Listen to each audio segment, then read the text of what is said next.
He is the Center for American Security co-chairman and the former national security advisor to former Vice President Mike Pence. So, General, just I gotta tell you, watching that report, I'm kind of shocked that America seems to be behind the eight ball in regard to hypersonic weaponry, and they could be used by Russia in Ukraine, and also the fact that Ukraine is fighting, Russia is fighting a new war here in the sense that they're going to use cyber tactics to shut down energy in Ukraine. What say you? Yeah, thanks, Sean. Thanks for having me. Look, two things real quick. The first is on cyber. That's exactly what they're going to do. They're going to hit Ukrainian command and control, especially with cyber attacks. They did that in Georgia in 2008. They did it in Ukraine in 2014. And what it's designed to do is to blind you, to make sure that you cannot react rapidly and give command and control to your troops. I can see that happening. That is standard. When it comes to hypersonics, what people need to understand out there, this is a relatively new system. The Russians have got an active regiment called with an avant-garde system. Now, for people to make sure they understand what hypersonic means, that means a missile travels at a minimum of 2.5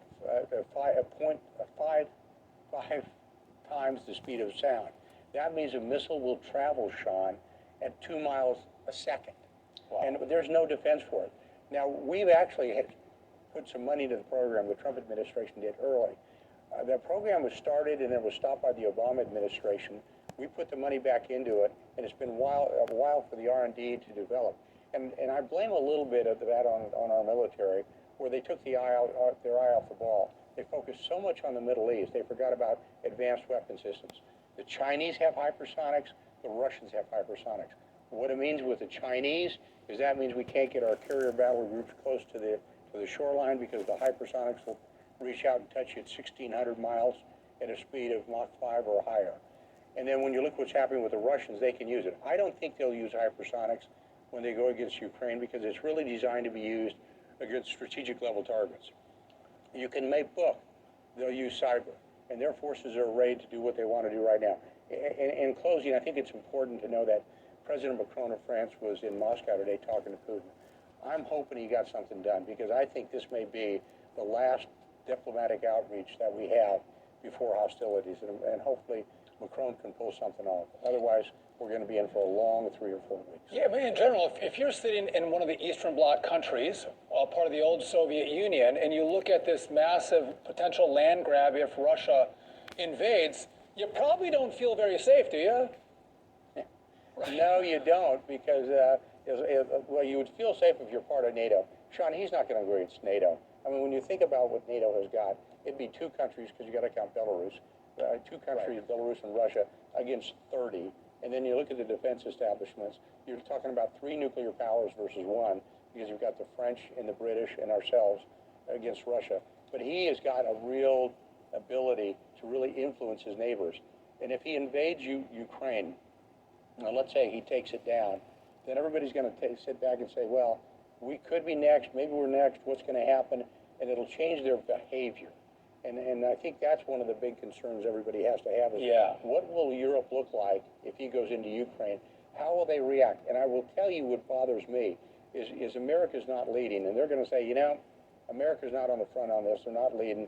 We're going to worry more about ourselves than we are about the NATO alliance in the United States. And General, that leads to my next question. So I've heard you talk about we don't want to take our eye off the ball in China, which I agree with you 100%, right?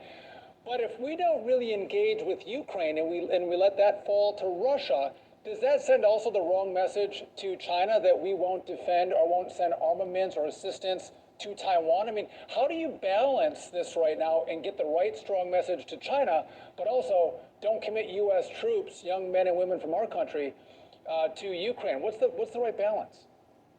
You know, Sean, that's a great question because you're absolutely right. It is a question of balance.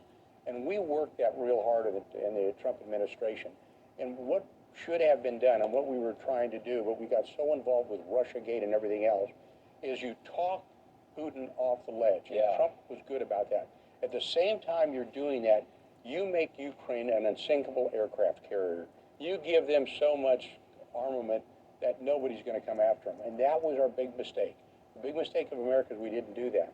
But this is a European issue, and the Europeans should have been doing that for the last 7 or 8 years. Ever since he invaded Ukraine, the European nations should have been upgunning Ukraine. They didn't do a thing.